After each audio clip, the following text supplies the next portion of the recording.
Değerli üreticiler, bugün sizlere Çiftçi TV vasıtasıyla ulaşıyoruz. İsmim İrfan Sürer, Ziraat Yüksek Mühendisiyim. Tekfen Tarım, Alanar Meyve'den sizlere selamlarımı iletiyorum. Biz kimiz? Öncelikle buna bir değinmek istiyorum.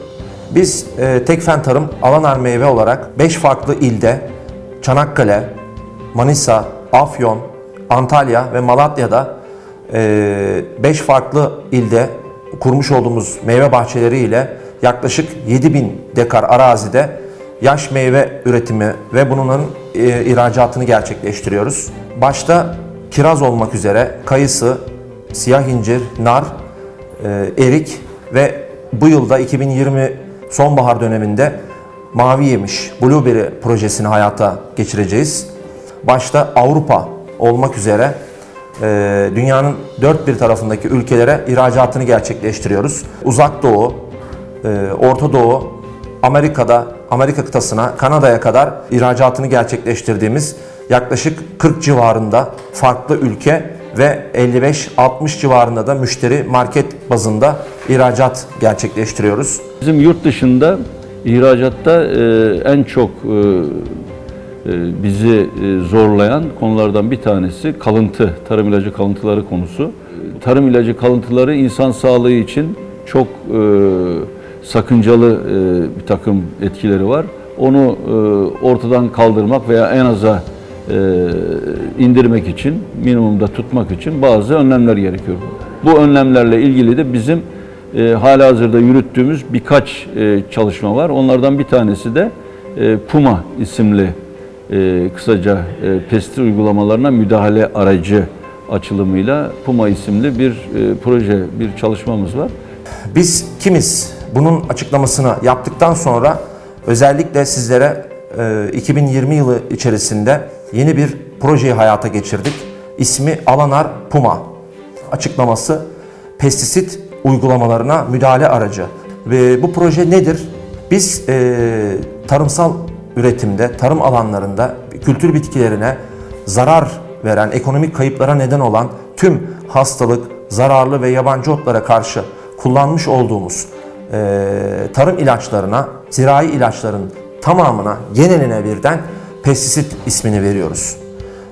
Pestisit uygulamalarına müdahale aracı dedik. Çünkü son dönemlerde özellikle ihracatta ve tüm marketlerde, tüm tüketim ortamlarında tartışılan bir konu haline gelen gıda güvenliği, tarımsal ilaç kullanımı, ilaç kalıntısı, pestisit kalıntısı son dönemlerde had safhaya ve tartışma konusu haline gelmiştir.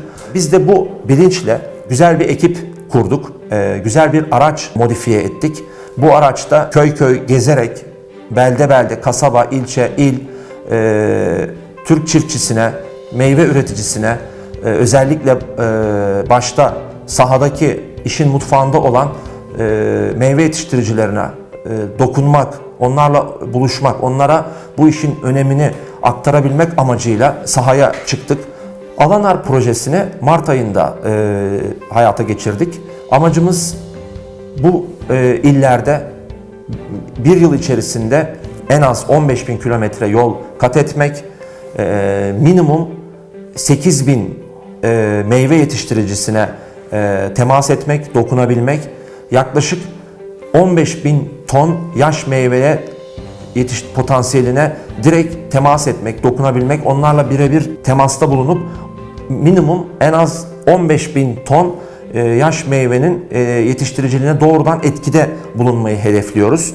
Uluslararası gıda sertifikalarının gerekliliklerini, geçerliliklerini, önemini vurgulamak, onlarla bu konuyu tartışmak istiyoruz. Özellikle de son dönemlerde ısrarla vurguladığımız entegre mücadele, entegre zararlı yönetimi ya da entegre hastalık yönetimi diye tabir edilen IPM konusuna değineceğiz. Türk çiftçisine bu projenin şimdiden hayırlı uğurlu olmasını diliyorum, temenni ediyorum.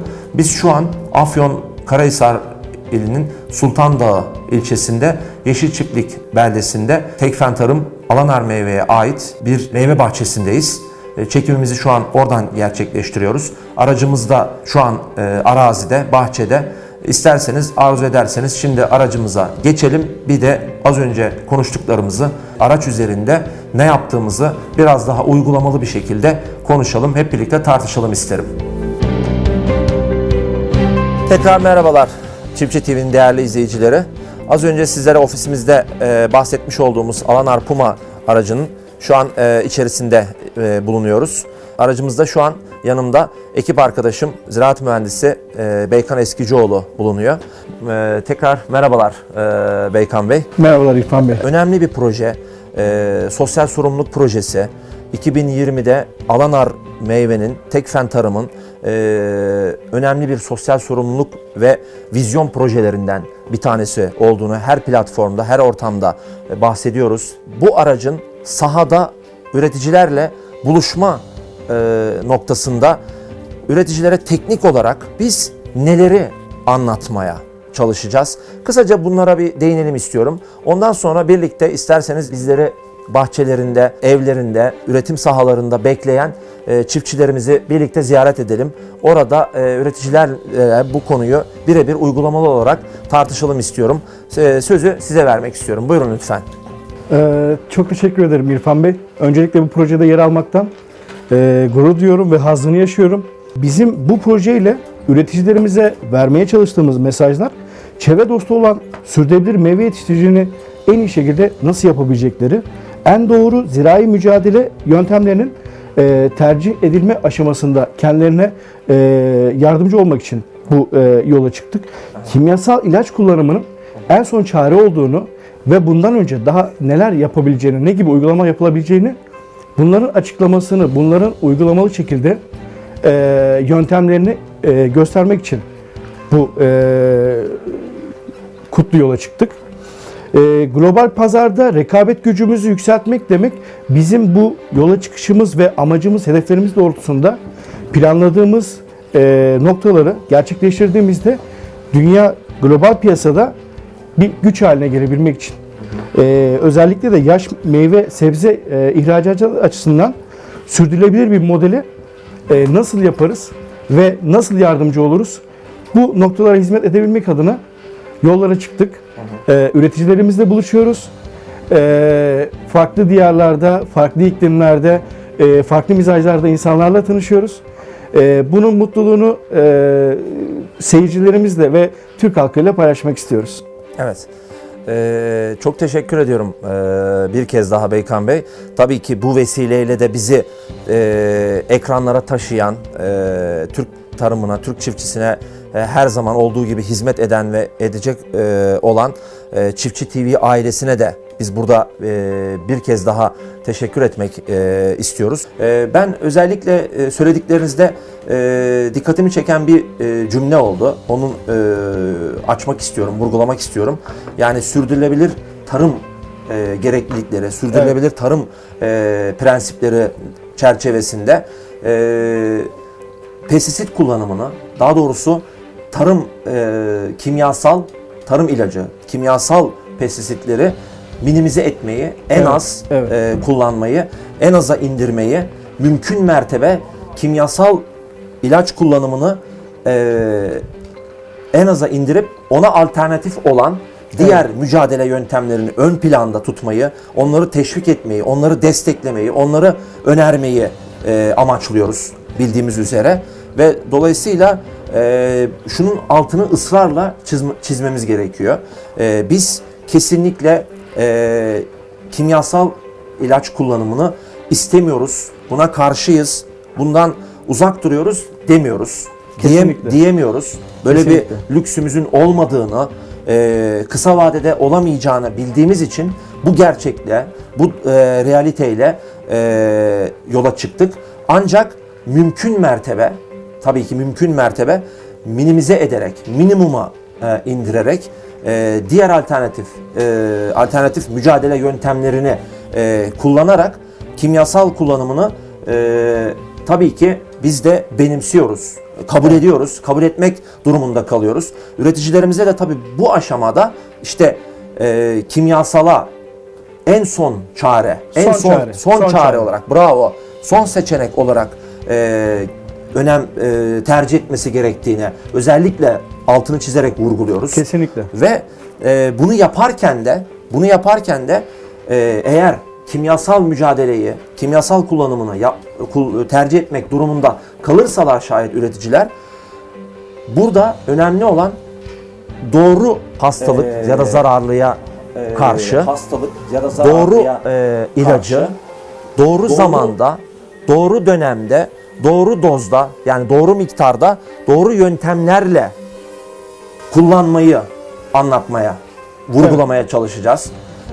Amacımızın bu olduğunu hep birlikte yollarda üreticilerimizle bunu konuşarak, tartışarak zaten gerekli mesajları vermeye çalışacağız. Şimdi isterseniz hep birlikte üretici bahçelerine bizi bekleyen, bizimle kavuşmak isteyen, bizimle kucaklaşmak isteyen, az önce çok güzel dediniz, üreticilerle buluşmak, onlarla yakın temasta bulunmak, onlarla istişarede bulunmak ve özellikle onlarla bu gibi konulara mesleki anlamda tartışmak ve bu hayırlı işi, kutlu yolu yapmaktan çok büyük keyif alıyorum. Çok büyük haz duyuyorum dediniz.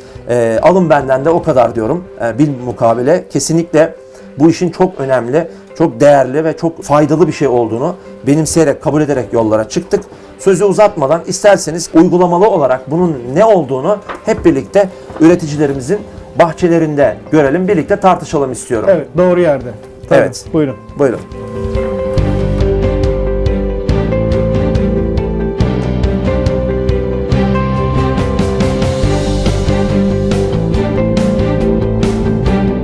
Tekrar merhabalar sevgili Çiftçi TV izleyicileri, sevgili kiraz yetiştiricileri. Bugün Afyon Sultan Dağı ilçesine bağlı Kırca köyündeyiz. Kiraz üreticilerimizden, kiraz müstahsillerimizden Kurtuluş İnneci Bey ile beraberiz. Bugün onun bahçesine ve onun kiraz bahçesini gezeceğiz, ziyaret edeceğiz, dolaşacağız. Birlikte teknik konularda bilgi alışverişinde ve istişarelerde bulunacağız. Evet, merhabalar Kurtuluş Bey. Hoş geldiniz. Hoş bulduk. Nasılsınız, iyi misiniz İyiyim, siz öncelikle? nasılsınız? Biz de iyiyiz, çok teşekkür ederiz. Eksik olmayın. Daha önceden de buraya birkaç ay önce eğitime, seminerlere gelmiştik. Ve o dönemde de aracımızı ilk defa faaliyete, yürürlüğe koymuştuk. Köyünüzde çok güzel bir seminer verdik, eğitim verdik. Ciddi bir katılımla yaklaşık 200 üreticiye, kiraz üreticisine yakın 200 kişiye bir seminer vermiş bulunduk. Siz de oradaydınız. Hatta organizasyonda da büyük emeğiniz, desteğiniz de oldu. Onun için de ayrıca da teşekkür etmek istiyorum. Bu bölgenin, bu yörenin kiraz üretimine, kiraz potansiyeline, kirazdaki hem tonaj anlamında, hem kalibre anlamında, hem kalite anlamında neler yaptığını, neler yapabildiğini biz çok çok iyi biliyoruz. Bu bilinçle zaten yollara çıkıyoruz, sizlere ulaşıyoruz. Sizleri ön planda tutmaya, sizleri desteklemeye, sizleri her ortamda, her platformda bizim bir paydaşımız olduğunuzu, birlikte bu işleri yaptığımızı ve birlikte kirazla ilgili konuları ön plana, daha da ileriye götürmeye çalıştığımızı her defasında, her ortamda zaten aktarmaya çalışıyoruz. Bunu çok iyi biliyorsunuz. Bugün istedik ki Puma'ya, Alanar Puma'nın biliyorsunuz pestisit uygulamalarına müdahale aracımızın doğası gereği biz sizlerle, sizin gibi değerli üreticilerle, kıymetli kiraz yetiştiricileriyle bir araya gelip özellikle sahada, uygulama alanında, bahçede neler yapıyoruz, teknik olarak neleri göz önünde bulunduruyoruz. Bunları birlikte bir konuşalım, tartışalım istedik. Ve arzunuz, isteğiniz olursa şöyle birlikte bir bahçenin içerisinde sizin mekanınızda, sizin bahçenizde birlikte yürüyüş yaparak teknik konuları birlikte bir konuşalım istiyorum. Şimdi şu dönemde artık çiçeklenmedeyiz. Evet. Kurtuluş Bey. Çiçeklenmenin artık hangi aşamasındayız? Son devrelerine geldi. Meyve tutumu öncesi, döllenme döneminde, meyve bağlamadan önce çiçeklenme aşamasındayız.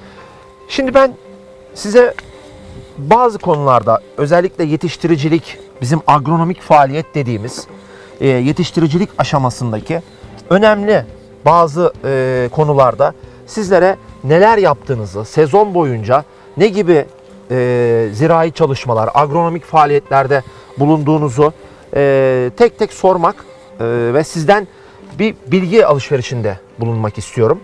Şimdi özellikle kış döneminden başlamak istiyorum. Kış dönemi, yani ağaçların yapraklarını döktükten sonra bizim dormansi dediğimiz uyku dönemine geçtiğinden itibaren ne gibi mesela agronomik faaliyetlerde, zirai çalışmalarda bulunuyorsunuz bahçede? Bunları bir yavaş yavaş anlatabilir misiniz? Değerli üreticilerimiz de buradan sizin vesilenizle, bizim aracılığımız ve Çiftçi TV vasıtasıyla bilgilerimizi aktaralım istiyorum. Buyurun lütfen. Öncelikle Çiftçi TV ve Alan ekibi olarak hoş geldiniz diyorum. Böyle bir program yaptığınız için de elinize sağlık. Öncelikle biz teşekkür ederiz. Öncelikle biz tabii ki Tarım Bakanlığı ve siz gibi büyük ihracatçılarımızın teşvikiyle ruhsatlı olan ilaçlarla ve sizin hazırladığınız listeye göre, Tarım Bakanlığı'nın ve sizin hazırladığınız listeye göre ve sizin eğitimlerinizle yolumuza devam etmeye çalışıyoruz. Elimizden geldiği kadar yurt dışına üretim kirazlarımızı gönderdiğimiz için sizin verdiğiniz ve Tarım Bakanlığı'nın verdiği listelere, eğitimlere birebir uymaya çalışıyoruz. Çok güzel. Alanlar olarak bu sene köyde yaptığımız toplantılar, bölgede yaptığımız toplantılarda bize anlattıklarınızla kirazlarımızı sağlıklı, ihracata uygun bir şekilde yetiştirmeye çalışıyoruz. Çok güzel. Peki şunu soracağım Kurtuluş Bey. Mesela az önce dedik ya, yaprak dökümünden sonra, kış döneminden itibaren mesela neler yapıyoruz bahçede? Hani ilaçlamanın haricinde ya da bitkisel ürünlerin, bitki koruma ürünlerin haricinde neler yapıyoruz biz? Bunları kısaca bize özetleyebilir misin? Tabii ki. Mesela neyle başlıyoruz kış döneminde? Kış, işte yaz bittikten sonra kışa girerken yaklaşık Ekim-Kasım aylarında yaprağını döktükten sonra %80 yaprağını döktükten sonra budamayla başlıyoruz işe. Ağaçların budamasını yapıyoruz. Budamasını yaptıktan sonra artıklarını temizliyoruz. Bu işte bittikten sonra mesela sözünüzü kesiyorum. Artıkların bitki parçalarının budamadan sonra temizlendiğini söylüyorsunuz. Bunu neden yapıyorsunuz mesela?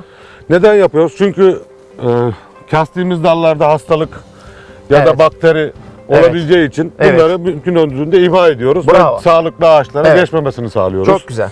Bu dediğiniz işlem mekanik mücadele ya da fiziksel mücadele diye de nitelendiriliyor. Aynen evet. Bravo. Devam edelim lütfen. İşte ağaçlarımız budandıktan sonra ve temizliği bittikten sonra bakırlı ilaçlara geçiyoruz. Mantari hastalıklara karşı. Çok güzel. Fungal hastalıklar ya da halk dilinde mantari hastalıklar dediğimiz. Hastalıklara karşı. Veyahut da bakteriyel hastalıklara karşı da biliyorsunuz bakırlı preparatlar fayda sağlıyor. Böylelikle hem bakteriyel hastalıklara hem de fungal hastalıklara etki etmiş oluyor. Tamam. Akabinde neler yapıyoruz? İlk ilaçlamamız zaten üçlü bordo bulamacıyla başlıyoruz. %3'lük bordo bulamacıyla başlıyoruz. Bordo bulamacını attıktan sonra işte Şubat, Mart aylarına geldiğimizde de toprak gübrelemesine geçiyoruz. Tabii ki bunda toprak analizimizi yaptırıyoruz. Çok güzel, bravo. Toprak analizimizi yaptırdıktan sonra ziraat mühendislerimizin verdiği gübreleme programına göre, bitki besleme gübreleme programına göre ağaçlarımıza gübre veriyoruz. Çok güzel. Peki toprak analizini ne sıklıkla yapıyoruz? Her yıl. Her yıl yapıyoruz. Her yıl yaptırıyoruz. Çok güzel, bravo. Peki bunu bize ziraat mühendisleri, bu işi yapan uzmanların önerdiği şekilde numunelerimizi alıp laboratuvara götürüyoruz ve toprak analizini yaptırıp toprağımızdaki bitki besin değerlerini önceden biz bir görüyoruz. Değil mi? Akabinde de buna paralel olarak da kiraz için en ideal bitki besleme, gübreleme programı neyse onu uyguluyoruz. Ağaçlarımızın ihtiyacına göre. Çok güzel. İşte analizlerde çıkan rapora göre. Çok güzel. Sizlerin de tasfiyeleriyle ziraat mühendislerimize gösteriyoruz. Onlar da bize gübreleme programı veriyor. Ona göre gübrelememizi yapıyoruz. Ağacın isteğine göre yapıyoruz. Çok güzel. Bu ne zamana denk geliyor? Takribi. Genellikle Şubat-Mart aylarına doğru. Şubat-Mart, bahar ayı başlangıcı. Ya kış sonu. Çok güzel. Bitkiler uyanmadan önce diyelim. Teknik tabirle değil mi? Biraz da üreticilere hani gözleri uyanmadan, çiçekler, ağaçlar uyanmadan önce diyoruz biz buna. Çok güzel. Şimdi şunu söyleyeceğim. yılda bir defa yapıyoruz bu gübrelemeyi. Değil Tabii mi? ki. Bir de mesela gübreleme haricinde az önce dedik ya, ilaçlamada bakırlı preparatlar, bakırlı ilaçlara, özellikle bordo bulamacının Evet. ismini zikrettiniz. Onu kullanıyoruz dedik. Bunu mesela hangi dönemlerde, kaç defa uyguluyorsunuz? Genellikle üçlük döktaşla başlıyoruz. Yani bordo bulamacıyla başlıyoruz. Tamam. İkilik. Evet. Şubat, Yüzde Mart, ikilik. Şubat, Mart Evet. aylarına doğru ikilik. Ağaçlar uyanmaya yakında birlik atıyoruz. Evet. Ve bordo bulamacı mantarı fungusiti bitiriyoruz. Çok güzel. Şunu söyleyeceğim. Peki bu hep üreticiler arasında da bazen bilgi kirliliği yaratabiliyor. Siz bordo bulamacını dediniz. Evet. Zirai ilaç bayilerinden hazır bir ürün olarak mı alıyorsunuz, yoksa bakır sülfatı, yani göz taşı diye tabir edilen bakır sülfatı alıp bir de sönmüş kireçle birlikte karıştırarak mı bordo bulamacı haline getiriyorsunuz? Hangi yöntemi kullanıyorsunuz? Şimdi çiftçilikte ya da çiftçilerde değişik yöntemler var. Aha. Bazıları kendi yapıyor ama ben şahsi fikrim olarak Aha. fabrikada ayarlanmış şekilde, çünkü onu tutturması çok zor. Evet. Bazıları bu şekilde kullanıyorum. Evet. Yani zirai ilaç bayilerinde firmaların kendilerinin ticari olarak ürettiği ürünü alıp gelip bahçede uyguluyorsunuz. Uyguluyorum. Çok güzel. Bir de az önce dediniz ki, bakın ne güzel söylediniz. İlaçlamada bazen bunu tutturmak, bordo Zor. bulamacını hazırlamak zor dediniz. Şimdi oradaki biz ayrıntıyı değerli üreticilerimize aktaralım isterseniz. Şimdi orada şöyle bir ayrıntı var, biliyorsunuz. Bordo bulamacının hazırlanışında bakır sülfat ya da göz taşı denen bakırlı ilacı sönmüş kireçle karıştırıyoruz. Değil mi? Aynen. Ama orada önemli dikkat edilmesi gereken bir ayrıntı var. Karışım sırasında biliyorsunuz önce kireci koyuyoruz. Eritiyoruz. Onun erittikten sonra akabinde aynı kabın içerisine kirecin üzerine bakır sülfatı ya da göz taşını, ikisi de aynı şey, göz taşını dökerek karıştırıp solüsyon haline, karışım haline getiriyoruz. Biz buna bordo bulamacı diyoruz. Aynen. Ama bunun tam tersi bir şekilde önce göz taşını, onun üzerine kireci dökersek biliyorsunuz İlacı ilaç bozmuş oluyoruz. Ve yaptığımız işin hiçbir ehemmiyeti, hiçbir kalmıyor. esprisi kalmıyor. Belki daha da bitkiye, ağaçlara zarar veriyoruz. Böyle de risklere girmemek için en güzeli fabrikadan hazırlanmış olarak gelinen ürünü kullanmak daha garanti oluyor. Evet, bu siz işi garantiye alayım diyorsunuz. Aynen, Garanticisiniz. Peki, çok güzel. Şimdi o zaman şuna geçeceğim. Kış döneminde budama dediniz. Evet. Kış temizliği dediniz. Toprak analizi, bitki besleme, gübrelemeyi kullandınız. İlaçlamayla, bakırlı ilaçlarla devam ettik. Peki, şimdi bu döneme kadar gördüğümüz artık çiçeklenme döneminde şu takvime kadar kirazlarda bize ticari anlamda, ekonomik anlamda daha doğrusu kayıplara neden olan hastalık ya da zararlılar nedir mesela? Siz buralarda en yaygın olarak ana zararlı ya da hastalık olarak nelere rastlıyorsunuz? Bizim bölgemiz soğuk, kışları soğuk ve çok kar yağışlı geçtiği için genellikle manolya hastalığı oluyor bizde. Monilya. Monolya. Çiçek monolyası. Çiçek monolyası oluyor. Buna karşı zaten bakırlı ilaçları kullanıyoruz. Tamam. Ondan sonra bizim çiçek zınnısı dediğimiz çiçekleri kesen bir böcek var. Tamam. Buna karşı da mavi bakırların içine su koyarak suya inmesini sağlıyoruz. Evet. Bunları toplayıp imha ediyoruz. Şimdi onu şöyle toparlayalım mı? Mesela çiçek zınnı dediğinizin ismi aslında bakla zınnı. Bakla zınnı. Çiçek zınnı, Biz yöresel ismi, çiçek zınnı, bakla zınnı, başka isimler de veriliyor yöresel olarak. Ama bakla zınnını anladığım kadarıyla siz daha tuzak yöntemiyle onu ekarte etmeye çalışıyorsunuz. Tabii ki. Elimine etmeye çalışıyorsunuz. Arı zamanına da arı uçuşuna da denk geldiği için arılara zarar vermemek için. Bravo, çok önemli. Yöntemlerle başvuruyoruz. Yani kültürel yöntemlerle bunu. Ona şunu diyoruz, biyoteknik mücadele diyoruz mesela. Aynen. Çok güzel, bravo. Bu konuda hakkınızı teslim edeyim. Özellikle işte bizim zaten araçta vermek istediğimiz mesajların en önemlilerinden bir tanesi sürdürülebilir tarım ilkeleri çerçevesinde ekolojik tarıma ve kimyasal kullanımını minimize ederek kimyasal mücadeleye alternatif zirai mücadele yöntemlerini ön plana çıkarmaya çalışıyorduk. Tabii ki. Siz de bakın çok güzel bir konuya değindiniz. Bu konuda tebrik etmek istiyorum. Dediniz ki kültürel önlemlerle biyoteknik mücadele, işte bitki artıklarının, budama artıklarının bahçeden uzaklaştırılması neydi? Fiziksel ya da mekanik mücadele, mekaniksel mücadele dediniz. Bunlara uygulamaya mümkün mertebe, maksimum seviyede bunlarla mücadele etmeye çalışıyorsunuz. Bu Aynen. yöntemleri kullanmaya çalışıyorsunuz. İşte mesela sizin çiçek zınnı ya da bakla zınnı dediğimiz zararlı böceğe karşı siz tuzak yöntemi kullanıyorsunuz ve bu bir anlamda biyoteknik mücadele oluyor. Aynen. Bunun ismi, bilimsel ismi Aynen. biyoteknik mücadele. Peki onu nasıl yapıyoruz? Biraz açabilir miyiz? Üreticilerimiz de bilgilensin Tabii sizin ki, bu yani- deneyiminizden. Şöyle kısaca üreteceğiz de bizim mavi leğen dediğimiz Bakır derler değil mi halk dilinde? Aslında Biz leğen metal deriz. anlamda bakır değil. Leğen, leğen. geniş kova. Evet, ağaçların çapraz bir şekilde koyarak ağaçlara Tamam. Dibine. genellikle ben sıra aralarına Tamam. koyuyorum. Şöyle tipine. Tamam. Ondan sonra içine su dolduruyor. Sadece su. Taç iz düşümü. Taç iz düşümü. Taç iz düşümünün altına denk gelecek şekilde. çapraz bir şekilde. Çapraz bir şekilde. Tamam. Sadece içine su dolduruyoruz. Su. O böcek suyu maviyi görünce maviye iniyor. Mavi renk onu cezbediyor. Cezbediyor. Mavi renge indiği zaman içinden alıp toparlıyoruz. Değil mi? Ve o şekilde imha O ediyorsunuz. şekilde sadece bu. Yok ediyorsunuz. Aynen Peki öyle. bunun için çok güzel.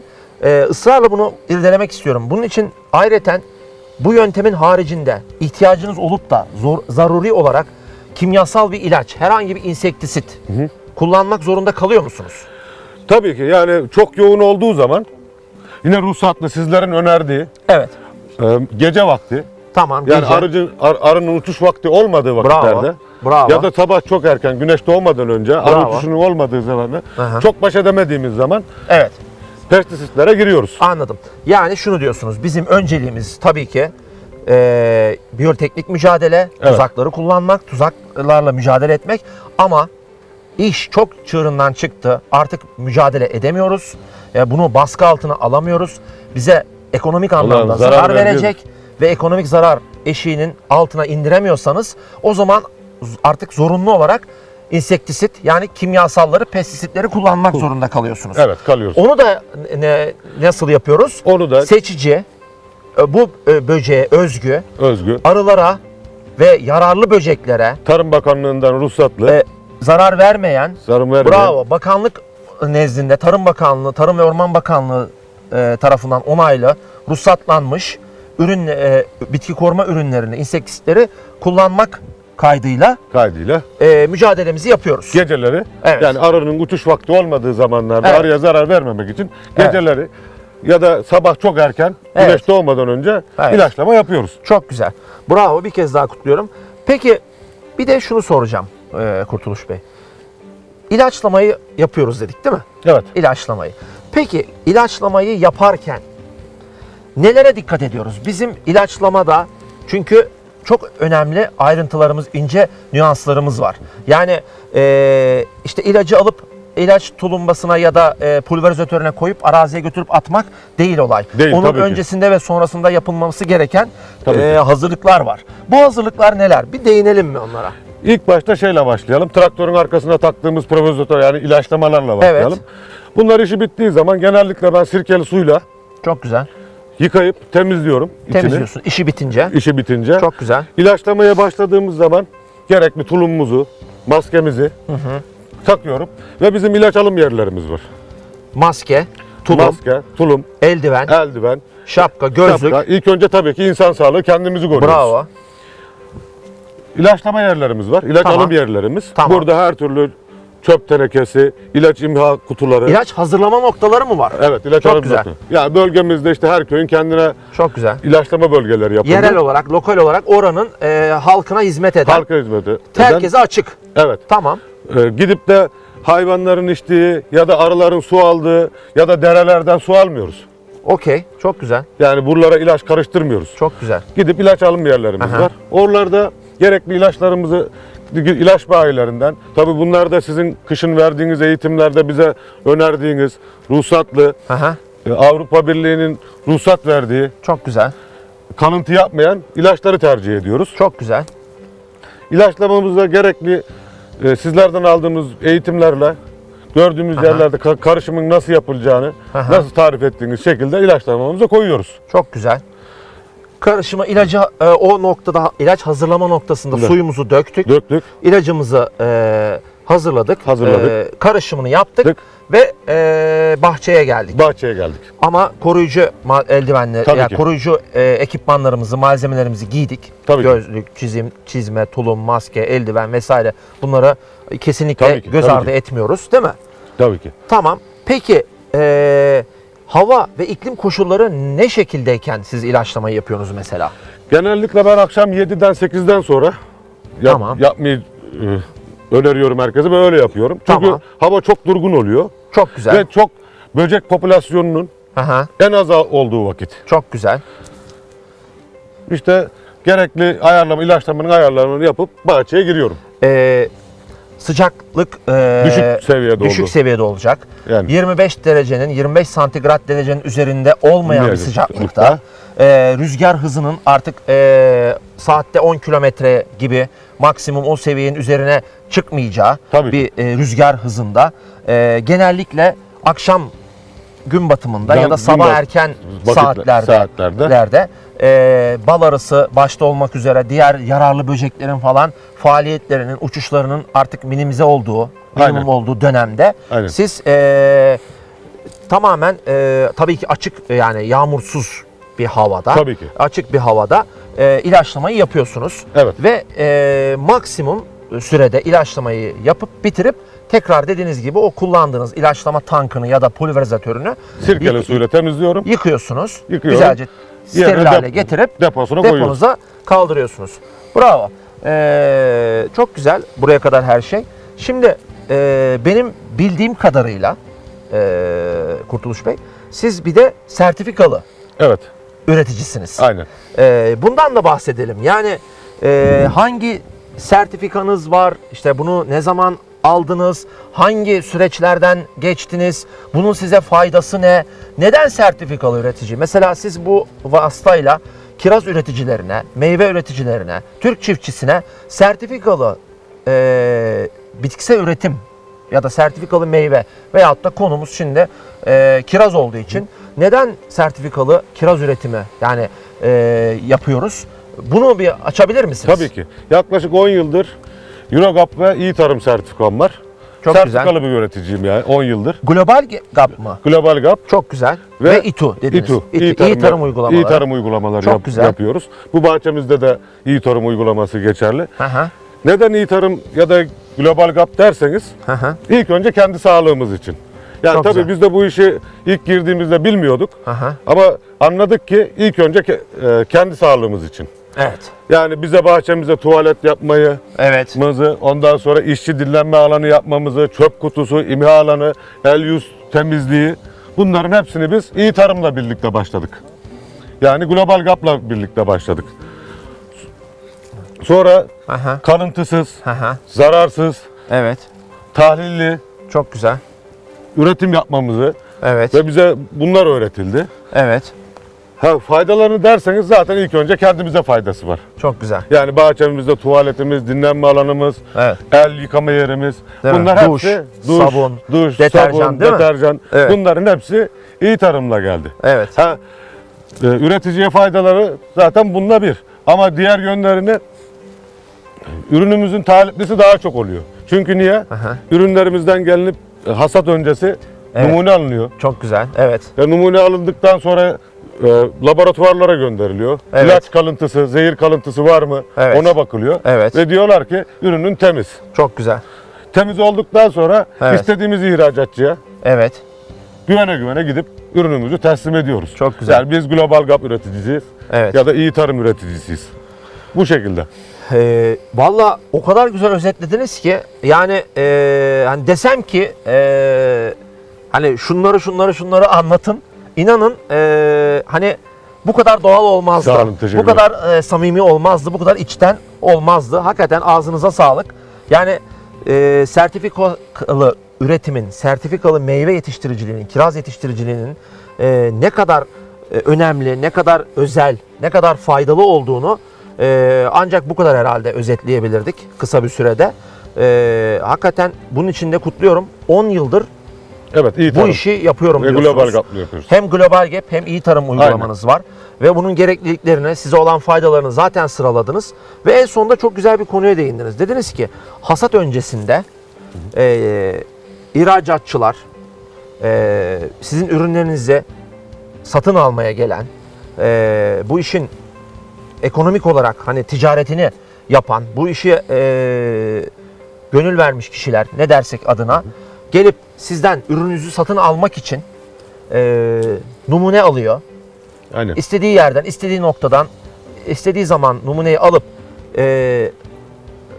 bakanlık nezdinde onaylı, akredite olmuş laboratuvarlarda analizini yaptırdıktan sonra sizin kullanmış olduğunuz bütün ilaçların, bütün kimyasalların, bütün pestisitlerin bütün hepsinin sonuçları ve fizibilitesi çıkıyor tabirlerindeyse.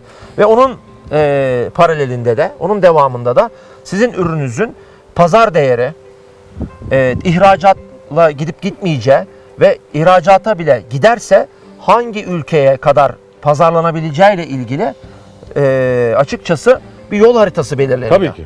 Belirleniyor. Ve siz de bunun çerçevesinde ürününüzü eğer o koşullara, o ihracata uygun koşullara, şartlara uygun yetiştirebiliyorsanız zaten istediğiniz gibi, az önce de dediğiniz gibi her firmaya gönül rahatlığıyla göğsünüzü gere gere pazarlayabiliyorsunuz. Evet, tabii ki. Ve bunu da tamamen piyasa değerinin çok rahat Üstünde. üzerinde ve rahatlıkla pazarlanabilir bir seviyede ve karşılığını bularak alın terinizi, emeğinizi almış bir şekilde balınızı pazarlıyorsunuz. Evet. Ve paranızı alıyorsunuz. Aynen. Peki şunu söyleyelim özetle, uzatmadan. Yani gelecekte özellikle yani tarımın ön plana çıkmaya çalıştığı, gıdanın önem kazandığı, güvenilir gıdanın değer bulmaya çalıştığı, hani sürdürülebilir tarımın, hatta dijital tarım gibi son dönemlerde popülaritesi artan bu alanda, bu konuda, bu sektörde kiraz gibi katma değerli bir ürün ve ekonomik değeri, ekonomik getirisi, katma değeri son derece yüksek bir üründe ve Afyon'un meşhur ürünü, yani kiraz denince ilk akla gelen noktalardan, ilk akla gelen istasyonlardan, bölgelerden birisi Afyon Sultan Dağı bölgesidir. Oranın bir kiraz üreticisi olarak yani bu işe kendini adamış, bu işe gönül vermiş, özellikle genç nesile.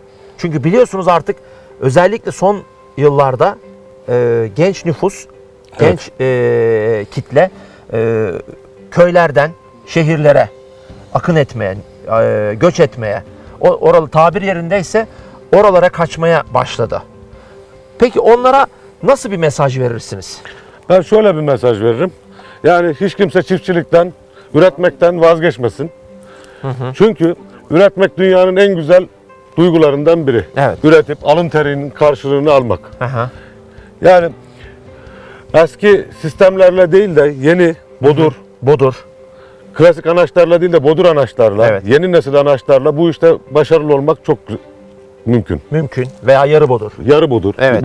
yarı bodur Evet. anaçlarla. Evet.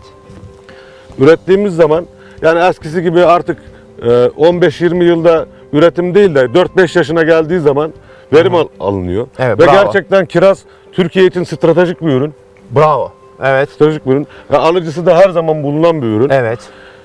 Bunu sağlıklı, Aha. sürdürülebilir, izlenilebilir, Güvenilir. güvenilir ürettiğimiz zaman Aha. her zaman yani köyde şöyle söyleyeyim askeri standartların üstünde bir Aha. geçim tarzını yakalatıyor bize. Çok güzel. Yani bu üretimden vazgeçmemeliyiz. Çok güzel. Benim görüşüm. Çok güzel. Yani mesajınız bu. Mesajım bu. Bravo. Evet. Değerli üreticiler, değerli meyve üreticileri, özellikle kiraz üreticileri. Bugün sizlere Afyon Sultan Dağı, Kırca köyünden bahsettik.